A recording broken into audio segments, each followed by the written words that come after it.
แบรนด์รถมอเตอร์ไซค์ริวก้านั้นถือว่าอยู่คู่ประเทศไทยมานานแล้วนะครับและก็ได้ผลิตรถมอเตอร์ไซค์ออกมามากมายหลายรุ่นเพื่อตอบโจทย์การใช้งานที่มีความแตกต่างกันของแต่ละกลุ่มเป้าหมายและครั้งนี้ทาง Great Biker เองจะพาเพื่อนๆไปพบกับ Rivka Boo 9S2 รถมอเตอร์ไซค์3ล้อพร้อมที่บรรทุกคนหรือสัมภาระซึ่งเราขอนิยามมันว่าเป็นรถมอเตอร์ไซค์อเนกประสงค์เพื่อการใช้งานอย่างแท้จริงครับโดยแบรนด์ Rivka นั้นมีโรงงานผลิตอย่างบริษัท Songchen Machinery Manufacturing Thailand จำกัดซึ่งตั้งอยู่ที่นิคมอุตสาหกรรมอมตะซิตี้จังหวัดระยองโดยทางบริษัทได้ซื้อที่ดินเป็นของตัวเองเลยครับเพื่อเป็นฐานการผลิตหลักของรถมอเตอร์ไซค์ภายใต้แบรนด์ Rivka ในแต่ละรุ่นตรงนี้เองนะครับถือว่าเป็นการสร้างความมั่นใจในเรื่องของอะไหล่และการบริการหลังการขายให้กับลูกค้าได้เป็นอย่างดีตัวรถ Rivka Boo 9S2 นั้นเป็นรถมอเตอร์ไซค์3ล้อพร้อมกับกระบะบรรทุกอยู่ด้านหลังสามารถจดทะเบียนวิ่งบนท้องถนนได้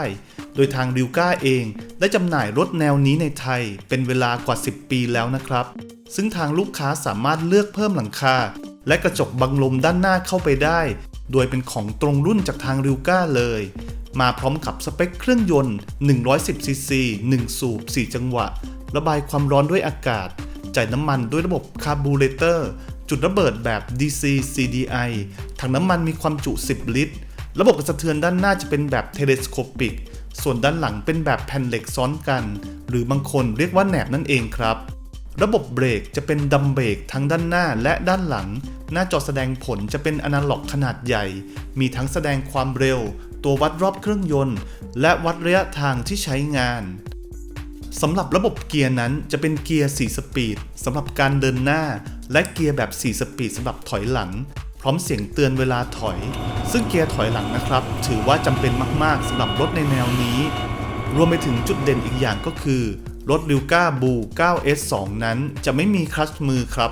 ทำให้มันสามารถขับขี่ได้โดยง่ายพร้อมระบบสตาร์ทมือไฟฟ้าโดยที่กระบะบรรทุกของตัวรถนั้นจะมีขนาดใหญ่มากในการใช้งานจริงจะสามารถขนได้ทั้งคนขนสัมภาระสิ่งของต่างๆขนผักผลไม้ขนของสำหรับร้านขายของชำขนน้ำยางขนปาล์มและอื่นๆนะครับหรือเรียกได้อีกอย่างว่ามันสามารถใช้แทนรถกระบะได้เลยแต่ Rivka Boo 9S2 คันนี้จะมีความคล่องตัวมากกว่ารวมไปถึงหาที่จอดได้ง่ายกว่าด้วยนั่นเองครับและกระบะตัวรถสามารถบรรทุกน้ำหนักได้เยอะอย่างแน่นอนครับเมื่อเทียบกับรถในพิกัด 110cc นอกจากนั้นแล้วตัวกระบะยังสามารถดำได้ด้วยฝาด้านข้างก็สามารถเปิดได้เพิ่มความสะดวกสบายในการใช้งานและตัวรถยังมาพร้อมเบรกมือเอาไว้เวลาจอดไม่ให้รถไหลมีแม่แรงสำหรับยกรถเพื่อเปลี่ยนยางเบาะนั่งคนขับจะมีขนาดใหญ่พร้อมช่องเก็บสัมภาระด้านหลังคนขับตัวรถสามารถเติมน้ำมันได้ทั้งแก๊สโซฮอล์ 91 และ 95 ครับสำหรับการขับขี่จริงนั้น Rivka Boo 9S2 ถือว่ามีกำลังเพียงพอที่จะบรรทุกของต่างๆที่กระบะด้านหลังตัวรถนะครับซึ่งรถในแนวนี้เราไม่ได้เน้นในเรื่องความเร็วปลายอยู่แล้วแต่เน้นในเรื่องของแรงบิดในการออกตัวช่วงต้นถึงช่วงกลางมากกว่าโดยขึ้นอยู่กับน้ำหนักของที่เราจะบรรทุกด้านหลังกันอีกทีนะครับวงเลี้ยวของตัวรถถือว่ากำลังพอดีไม่กว้างมากจนเกินไปนักทำให้มันยังมีความคล่องตัวในการคอนโทรลอยู่สำหรับรถมอเตอร์ไซค์สไตล์นี้และหากเราปรับตัวให้ชินสักพักแล้วจะถือว่ารถรุ่นนี้เป็นรถมอเตอร์ไซค์3ล้อที่ขี่ได้ง่ายที่สุดรุ่นหนึ่งเลยทีเดียวครับในส่วนของช่วงล่างนั้นหากไม่มีสัมภาระบรรทุกอยู่เลยอาจจะมีอาการเด้งบ้างเล็กน้อยนะครับเนื่องจากเป็นช่วงล่างแบบแหนบแต่หากมีสัมภาระบรรทุกอยู่ก็จะทำให้ช่วงล่างนั้นหนึบมากยิ่งขึ้นครับซึ่งก็ถือว่าเป็นไปตามวัตถุประสงค์ของรถในแนวนี้อยู่แล้วระบบเบรกถือว่าเอาอยู่สบายครับแต่อาจจะต้องกัดระยะเบรกให้คุ้นเคยกันสักนิดหนึ่งเนื่องจากน้ำหนักของสัมภาระที่เราบรรทุกในแต่ละครั้งอาจจะมีความแตกต่างกันนั่นเอง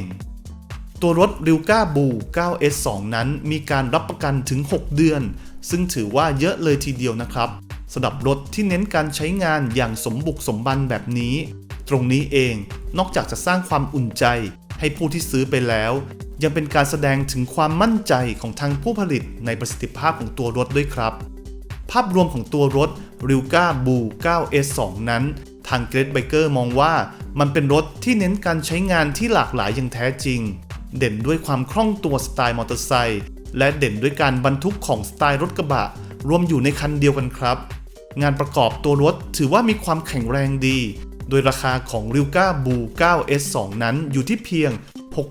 69,900 บาทเท่านั้นซึ่งถือว่าคุ้มค่ามากๆเลยทีเดียวกับตัวรถในแนวนี้และหากว่าต้องการจะเพิ่มชุดหลังคาและกระจกบังลมด้านหน้าก็สามารถซื้อเพิ่มได้ในราคาเพียง 5,000 บาทเท่านั้นโดยจะเป็นของที่ตรงรุ่นจากโรงงานเลยครับ